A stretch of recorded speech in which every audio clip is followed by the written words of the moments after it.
Welcome back, readers. This is our last reading session.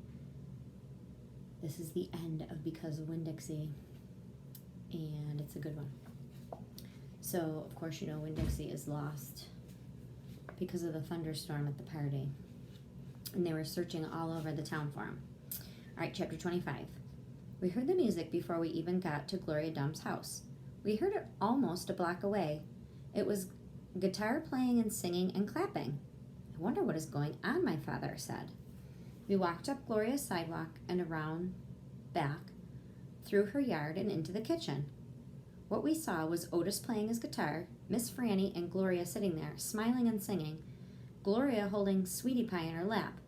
Amanda Dunlap and Stevie were sitting on the kitchen floor, clapping along, having the best possible time. Even Amanda was smiling. I couldn't believe they were so happy when Winn-Dixie was missing. I couldn't find him, I shouted at them. The music stopped, and Gloria Dump looked at me and said, Child, we know you didn't find him. You didn't find him because he was right here all along. She took her cane and poked something under the chair. Come on out of there, she said. There was a sniffle and a sigh. He's asleep, she said. He's plumb wore out. She poked him with her cane again, and Winn-Dixie stood up from underneath her chair and yawned. Winn-Dixie, I hollered.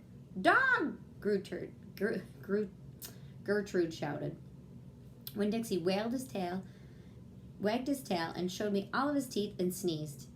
I went on pushing past everybody, and I dropped to the floor and wrapped my arms around him. Where have you been? I asked him. He yawned again. How did you find him? I asked. Now there's a story, said Miss Franny. Gloria, why don't you tell it? Well, said Gloria Dump, we was all just sitting around waiting for you two. After I convinced these two Dewberry boys that I ain't no scary witch at all, full of spells and potions. She ain't no witch, Stevie said. He shook his bald head. He looked kind of disappointed. Nah, said Dunlap. She ain't. If she was, she would have turned us into toads by now. He grinned. I could have told you two that she wasn't a witch. Witches don't exist, said Amanda. They are just myths. All right now, said Gloria. What happened was, we got all through these witchy things when Franny said, why don't we have a little music and we wait for you two to get back? And so Otis started playing his guitar. And woo-wee, there ain't a song he don't know. And if he didn't know it, he'd pick it up right quick, just humming it to him. He has a gift. Gloria stopped and smiled over at Otis, and he smiled back. He looked all lit up inside. Tell me what happened, Sweetie Pie said. Tell what happened, Sweetie Pie said. Tell about the dog. So, said Gloria, Franny and me, we started thinking about all these songs we knew when we were girls. We got Otis to play them, and we started singing them and teaching the words to these children. And somebody sneezed, Sweetie Pie shouted. That's right, and somebody sneezed, and it wasn't none of us, so we looked around wondering who did it, thinking that maybe we got us a burglar in the house. We looked around, we didn't see anything, and we started to sing again. And sure enough, there was another big achoo! Sounded like it was coming from my bedroom. So I sent Otis up there, and I said, Otis, go there and see who's sneezing. So Otis went up, and do you know what he found? I shook my head. Winn-Dixie, shouted Sweetie Pie. That dog of yours was hid underneath my bed, squeezed under there like the world was about to end. He was smiling like a fool every time he heard Otis play the guitar, smiling so hard that he sneezed. My daddy laughed. It's true, Franny said. It's the truth, said Stevie. Dunlap nodded and smiled right at me. So, Gloria said, Otis played his guitar right to that dog, and a little bit at a time, Winn-Dixie came creeping out from underneath the bed. He was covered in dust, said Amanda. He looked like a ghost, said Dunlap. Yeah, said Sweetie Pie, just like a ghost.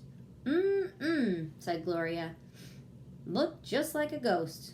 Anyway, the storm stopped after a while, and your dog settled in under my chair and fell asleep.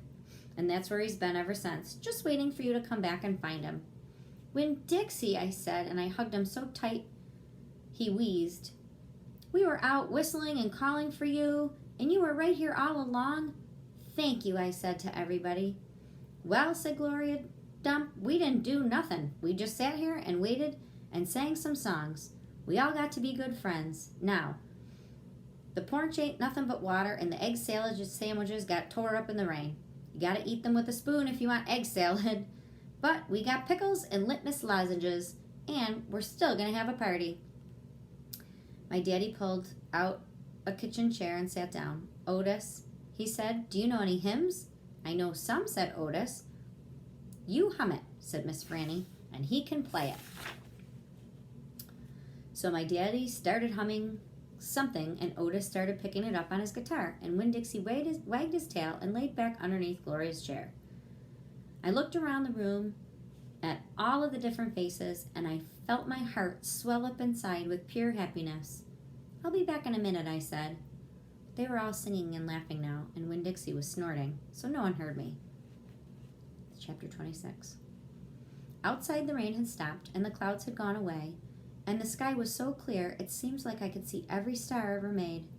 I walked all the way to the back of Gloria Dump's yard. I walked back there to look at her mistake tree. The bottles were quiet, there wasn't a breeze, so they were all just hanging there. I looked up at her tree, and then I looked up in the sky.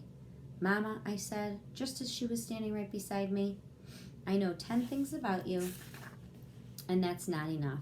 It's not near enough. But Daddy is going to tell me more. I know he will. Now he knows that you're not coming back. He misses you, and I miss you, but my heart doesn't feel empty anymore. It's full all the way up. I'll still think about you, I promise, and probably not as much as I did the summer before. But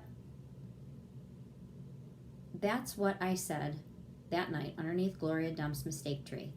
And after I was done saying it, I stood up, staring up at the sky, looked at the constellations and the planets, and then I remembered my own tree, the one Gloria Dump helped me plant. Hadn't looked at it for a long time. I went crawling around on my hands and knees searching for it, and when I found it, I was surprised how much it had grown. It was still small, and it still looked more like a plant than a tree, but the leaves and the branches felt real strong, good, and right. And I was down there on my knees when I heard, "Are you praying?" I looked up. It was Dunlop. "No," I said, "I'm not praying, I'm thinking." He crossed his arms and looked down at me. "What about?" he asked. "All kinds of different things," I said. "I'm sorry I called you and Stevie butthead babies." "That's all right," he said. "Gloria told me to come out here and get you." "I told you she wasn't a witch." "I know it," he said. "I knew it all along. I was just teasing you." "Oh," I said as I looked at him close. It was hard to see him good in the dark yard. "Ain't you ever going to stand up?" he asked. "Yeah," I said. And then he surprised me. He did something that I never in a million years would thought the Dewberry Boys would do. He held out his hand to help me up. And I took it. I let him pull me to my feet. "I'll race you back to the house," Dunlop said, and he started to run. "Okay," I shouted, "but I'm warning you, I'm fast." We ran, and I beat him. I touched the corner of Gloria Dump's house right before he did. You shouldn't be running around in the dark," said Amanda. She was standing on the porch looking at us. "You could trip over something." "Ah, Amanda," said Dunlop as he shook his head. "Ah, Amanda," I said too, and then I remembered Carson, and I felt bad for her. I went up the porch, and I took a hold of her hand, and I said, "Come on," I said, "let's go inside." "India, Opal," Daddy said when me and Amanda and Dunlop walked in, "are you going to sing some songs with us?" "Yes, sir," I said, "only I don't know many songs." "We'll teach you," he said. He smiled at me real big. It was a good thing to see. "That's right," said Gloria Dump. "We will." Sweetie Pie was sitting on her lap, but her eyes were closed. "Care for a litmus lozenge?" said Miss Franny, passing me the bowl. "Thank you," I told her. I took the litmus lozenge, and I unwrapped it, and I put it in my mouth. "Do you want a pickle?" Otis asked, holding up a jar of pickles. "No, thank you," I said. "Not right now." Winn-Dixie came out from underneath Gloria's chair. He sat down next to me and leaned into me, same as I was leaning into my daddy, and Amanda stood there right beside me, and when I looked over her, she didn't look so pinch-faced to me anymore. Dunlop cracked his knuckles and said, "Well, are we going to sing or what?" Yeah, Stevie echoed. Are we gonna sing or what? Let's swing, said Sweetie Pie, opening up her eyes and standing straight up. Let's sing for the dog. Otis laughed and strummed his guitar, and the flavor of the litmus lozenge opened in my mouth were like a flower blooming, all sweet and sad. And then Otis and Gloria and Stevie and Miss Franny and Dunlap and Amanda and Sweetie Pie and my daddy all started to sing a song, and I listened careful so I could learn it right. That was it. That was really good. I hope you liked it. So what I have at the end is a flip grid that goes with it, and I just want you to tell me if you like the book or not and why, and then I just want you to tell me what part was your favorite part. All right? And that was the end of our book. I loved it. I hope you liked it as much as I do. And they actually have this movie, Because of Winn-Dixie, on Disney Plus. So if you have Disney Plus, it is, you just have to type in Because of Winn-Dixie. It's a really cute movie. It's really similar to the book, too. Okay? All right. Bye, my friends.